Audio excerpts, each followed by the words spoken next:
It was a perfect day. The crowd was bustling, moving between the stalls as music echoed throughout the city. Delicious scents filled the air. Dancing all around, conversation was lively. I patrolled around, making sure to keep a keen eye on the festivities. While we had no real concerns about any incidents occurring, it was better for us to be prepared. Well, well, well, a hand grasped my shoulder as I turned. If it isn't Revexy Ebony Cloak being a law-abiding goody two-shoes as usual. I sighed, brushing their hand off. Kersey, well, someone has to keep idiots like you from messing with everyone's good time. They chuckled, slapping me on the back. We walked through the crowds, keeping a close eye on the mood. I looked into the air and saw the dazzling array of elemental magic, flowing with reckless abandon above the crowd. This was the calming of the elements, and there was only one piece missing now. The paper dragon rushed through the air into the flurry of elements, carefully dodging and weaving in as the elements began to calm. As Crestrix flew, the elements followed, beautifully mixing and changing into an array of colors. Every year it seems to get better. Kersey was also looking up by this point. I laughed a bit. Maybe your studies are causing you to appreciate it more. Yeah, must be. We watched as it died down, before continuing on. Suddenly, there was a commotion in another part of the crowd, some yelling. I noticed some other guards closing in, so I began to move my way over as well. When we came upon the scene, we were not impressed. Someone was on a roof, very clearly drunk. The yells we heard were people both cheering them on and telling them to come down. They called out, I'm fine, I've been practicing, and I'll just fly myself up if I fall. No issue. I pinched the bridge of my nose. We always get at least one every year. Someone else climbed up to get them, and it seemed like everything was going well, so I just let them handle the situation. After some time, bells began ringing out from the temple, drawing everyone's attention. I monitored the crowd as it moved towards the temple. As everyone approached, the crowd began to fall silent. Once the temple was full, I entered along with a few other guards to stick around the perimeter. Looking up, there was a mix of elemental auras floating above the crowd, open to the sparkling night sky. The elder and their assistants emerged. Standing and looking over the crowd, they began to speak to the crowd, musing about why we celebrated the formation of Crestrix. How life had struggled with the chaotic landscapes of the ground, the turbulent waves of the sea, and the destructive elements of the sky. When Crestrix emerged, they flew above the heads of everyone, calming the disastrous state of our world and allowing us to finally thrive. As they continued, I began to feel something was wrong. Looking around, it seemed like all the other guards were beginning to notice as well. The room was starting to feel empty, as if something was draining the energy of the room. I looked up and noticed the aurora was dying, fading to near nothing. We heard the screaming begin outside, and I quickly turned to see what was going on. As I did, all I could see was the large sphere of flame rushing at us. As I turned to call out to the others, all I could feel was the heat hitting my body. Section 2. Zavril, the Perfect Strike. It was a perfect day. The strike that would define us on the world stage. A true show of the strength of the Vaak'Ri. For the first time in our history, we were fighting an opponent we could truly see as equal to us. A prize to rival our unification of Hubkia. When I released the blast towards that accursed temple, it was not only a sign to begin the strike. It was a message to those inside the city that their reign over the East was over. The next target was the walls. The stone barriers made from the very mountain this tomb was carved into. The battle mages lined themselves upon the walls, blasting into the base and leaving the stone crumbling to the ground. As expected, the walls were not designed for a threat of our magnitude. They were meant for simple bandits and pathetic raiders. The screams that came as elements flew towards the openings are sounds that I shall relish until the day I take my final rest. Arrows rushed into the city, fired to cover the entrance of our greatest strength, the blades and the brands. I watched as the screams began to worsen, as the chaos of the assault spread to the rest of the city. The temple lay in ruins, the burning rubble the only sign that it ever existed in the first place. As I descended, the sounds of direct combat began to intensify. Perhaps their devotion to their faith was not as strong as ours. Their strength was still spread out among the city. Their lack of faith, however, did nothing to weaken their resolve. As I traveled down the mountain, I heard more screams. Their blades screeched upon the armor of our soldiers. The cracking of the armor as the swords pierced through was a terrifying sight for those who witnessed it. Under those shrill noises and cries was the subtle sound of burning flesh and the weakened screams of the recipients. As the sounds kept intensifying as I approached, my heart began to quicken. I felt the energy rush of battle creep in. I entered the city, observing the glorious scene of the battle before me, basking in the thrill of combat. It was then that I noticed movement in the distance, from the rubble of the temple. Their movement was weak, but noticeable. A handful of warriors were emerging. Their survival confused me. The blast was powerful enough to reduce that temple to rubble, yet they were stumbling out. An issue to be dealt with later. The relevant matter was the battle in front of us. The heat nearly overwhelmed me, the pain only second to the feeling of rubble crashing down on us. I felt my spirit was bound for separation, but it was not to be. My eyes opened, feeling the stones shifting as others called out towards me. I had survived, and it seemed like I wasn't the only one. As I tried to push the debris that had fallen on me away, I felt the weight of it suddenly lift. "Thank the gods, we've got a survivor!" I heard the voice call out. I was pulled up, feeling an infusion of magic beginning to close my various wounds. As I looked over to the one who pulled me out, I recognized their face. "Kiersey," I managed to mutter out. "Don't speak. You need to get to full strength as fast as possible. It'll be a longer recovery, but we can't afford to wait." They sternly stared at me as they continued holding their hand over my injuries. It was then that I noticed the screams coming from the rest of the city, the horrible sounds of carnage. Others were beginning to emerge now, more warriors that survived the blast. I shook off the nausea that struggled to overtake me. I needed to regain my senses, quickly. I looked around rapidly, pushing past Kiersey towards the nearest armory. They remained behind, tending to other survivors.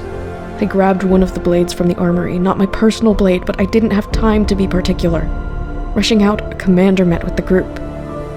"They've already pushed past the outer walls. Our focus needs to be on keeping them from overtaking the outer city," they barked out. Who could possibly be attacking us? I looked towards the carnage, elements bursting out from the area. We knew this would come eventually. No need to act surprised. Their face was solemn, and it clicked in my head. We began to hurry ourselves towards the combat. If it truly was the Vaak'Ri, then we would need all the blessings we could get from the gods. As we ran, civilians ran past us, and the sounds of elemental magic and terror grew louder. It was in sight now, blades clashing and reflecting, magic being blocked and fired out. As soon as I got close, I witnessed the cruelty of the Vaak'Ri firsthand. There were 3 of them, surrounding a lone warrior. A blast of fire came from the warrior, launching into the first of the soldiers.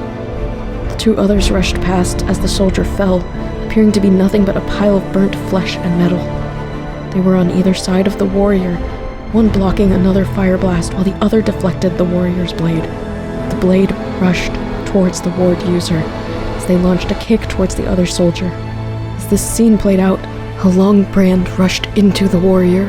The third soldier hadn't been burnt at all, and was using illusion magic to appear so. As the brand seared into flesh, the warrior quickly tucked away from the soldiers.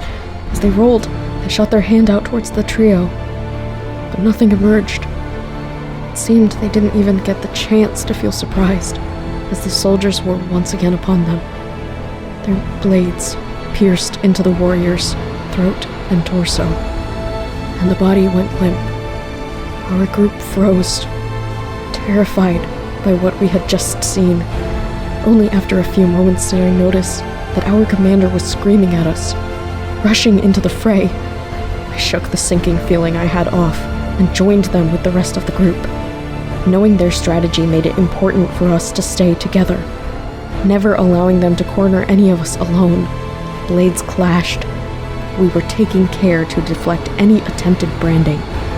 We noticed that the branding soldiers had a specific armor design, most likely to ensure cohesion with the others. Once we realized this, our targets became clear. Battle mages were scattered around, launching magic to attempt to split us up. Some warriors grabbed the brands from the branding soldiers and began using them against the battle mages. The burning felt like a kind of retribution, a punishment to these heathens for attacking us on our most sacred day. Scanning the battle, I noticed the horror that was rampant among our ranks disappearing. Battle cheers started to sound as we began pushing back. The Vaak'Ri were at their breaking point, struggling to maintain their line. Suddenly, from behind, I heard a unique cry. Turning around, one of our warriors was emanating magical energy as they jumped into the air. Wings spread out from their back and claws grew. They released a roar, now flying above the battlefield. I had never seen a full dragon transformation occur in person before. It was an astounding sight, a sign that we were going to win. Section 4, Zavril, Victory. It was a foolish attempt to keep the battle in their favor. They felt unleashing their greatest weapon was the final push. But all it did was give a proper target. As the dragon stared down, fire growing in its chest, I extended my hand. The soldiers were cowering as I released the frost. The blast wouldn't injure the beast, but now I had its undivided attention. It dove down, the air splitting under the sheer power contained within the draconic form. I jumped back, drawing my blade from its sheath. I was finally going to get a battle worthy of a Frankas.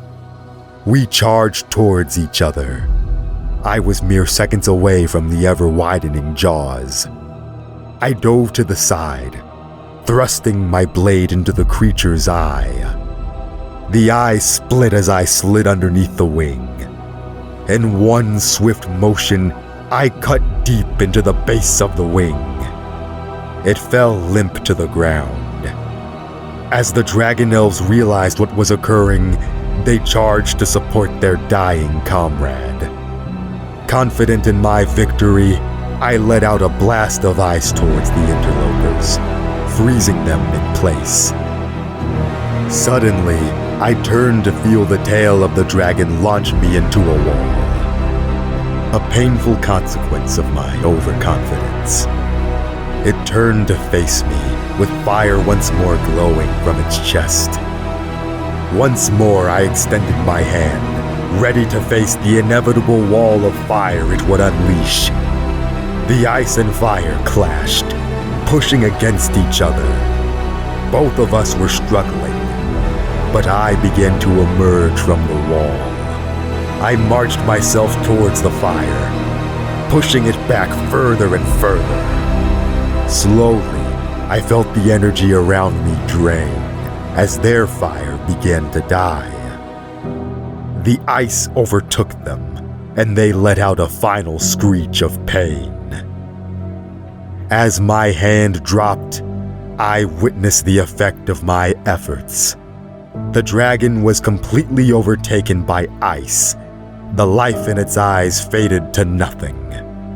Looking around, I saw both melted buildings and frozen statues. There was a pause in the combat. The situation had yet to fully break into their minds. As both sides were stirring from the stupor they were caught in, I grabbed my blade. Our forces charged with renewed fervor, inspired clearly by the strength their leader had shown. Their forces were shattered at this point, panicking and unable to reorganize an effective resistance. I casually strolled through the battlefield, cutting down any who dared to attempt the suicidal attack. It was a bloodbath for the rest of the battle, and their resistance was fully crushed. As was natural in victory, we began to take prisoners from the Dragon Elves.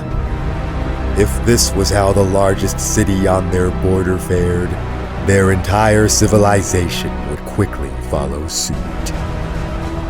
I heard one of them call out to me and turned to look at my next target.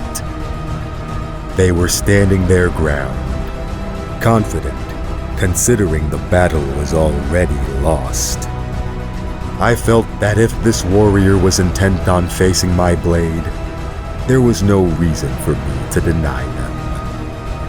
I ordered my forces to allow me to handle this situation. What's one more personal victory? Their approach was confident, unbothered by the potential threat of death. I held my sword forward, awaiting their attack. We stood facing each other for what felt like an eternity, and the look on their face began to stir my resolve. I gritted my teeth and charged, swinging my blade for their leg. The wind of their movement stunned me, and my sword sliced nothing but air. You certainly have more skill than the average warrior. A shame you chose the wrong battle. My opponent said with a smirk. Pain flashed on my cheek, and as I reached up and looked down, my hand was covered in blood. A warning to you. Surrender now and you will live another day. Once more I swung my blade, this time attempting to predict their movement. My blade seemingly made contact, but only on the edge of their blade. A bold attempt, I'll give you that. Futile, unfortunately. As those words left their mouth, I felt the skin on my back burn. In nearly an instant, I felt my energy drain and fell to my knee. I looked up only long enough to see the boot of a Vaak'Rian soldier rushing at my face. I woke up like all the others, in chains, on a cart traveling west. We were to be trophies, grand prizes, to show their conquest of the Dragon Elves. I am ashamed to say that I, along with all the others, did nothing to attempt an escape at this moment. The further we traveled, the more the roads seemed to calm, becoming more stable. Eventually we were looking upon the city they called Aquiem, and I realized in horror just how powerful the enemy the rest of us would be facing. The outer walls were enormous, towering over the small cabins that dotted the fields on the fringes. We were brought into barracks outside one of the many arenas in the city, and lined up. The moments immediately after were a blur of blood and bone, as we were subject to the ultimate disgrace. Our horns were removed, and our magical abilities were stripped permanently in ways I dare not describe. From there, we were conducted as gladiators to fight for the entertainment of the Vaak'Rian populace. One day we heard the worst news of our lives. Dragonfall.